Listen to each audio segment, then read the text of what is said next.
Hello everyone.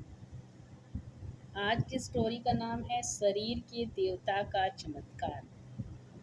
English में एक thought है, believe you can, believe you can and you are half way there.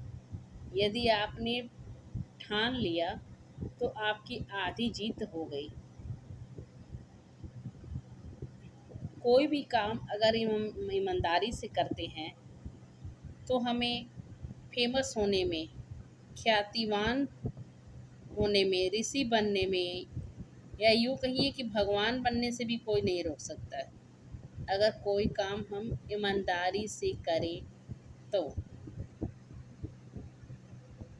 चलिए start करते हैं।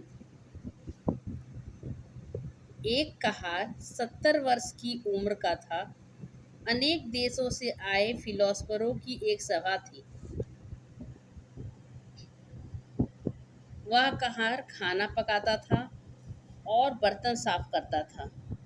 जब सभा का समय होता था तो उस स्थान पर जाकर एक कोने में बैठ जाता था और सबकी बातें सुनता रहता था। जब सभा समाप्त हो गई तो उसने बड़े साहब से हाथ जोड़कर कहा, साहब, कोई ऐसी भी विधि है कि ये जो इतने विद्वान हैं इनकी तरह हमें भी ज्ञान हो जाए और हम भी समझदार हो जाएं। तब फिलोसफर ने उससे पूछा, कितनी उम्र है तुम्हारी? उसने कहा, 70 साल। बस 70 साल का ही है तू? हाँ साहब। फिलोसफर ने कहा, अरे अभी क्या है, भगवान ने मनुष्य की उम्र 100 वर्ष बनाई है। 30 साल अभी तेरे पास है। तू मशक्कत से काम कर और पढ़ना शुरू कर दे, विद्या तेरे पास आ जाएगी और जैसे हम सब फिलोसफर हैं उसी श्रेणी में तू आ जाएगा। मेरी बात मान और पढ़ना लिखना शुरू कर दे। मित्रों, 70 साल की उम्र में उसने कहारी करते करते पढ़ना लिखना शुरू किया। उसने कलम मंगाई, पट्टी मंगाई और पढ़ना शुरू कर दिया। जिंदगी के अंतिम समय तक संसार के इतिहास में उस जैसा फिलोसफर कोई नहीं हुआ। उसने फिलॉसफी पर अनेक ग्रंथ लिखे।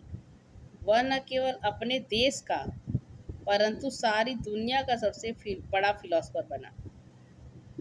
तो यदि आप ठान लेते हैं तो उम्र भी कोई मायने नहीं रखता है। इसलिए इस कहानी से यही शिक्षा मिलती है कि अपना काम ईमानदारी से करें और आगे बढ़ें।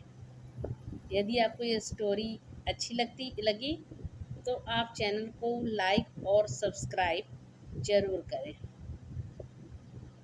Bye bye.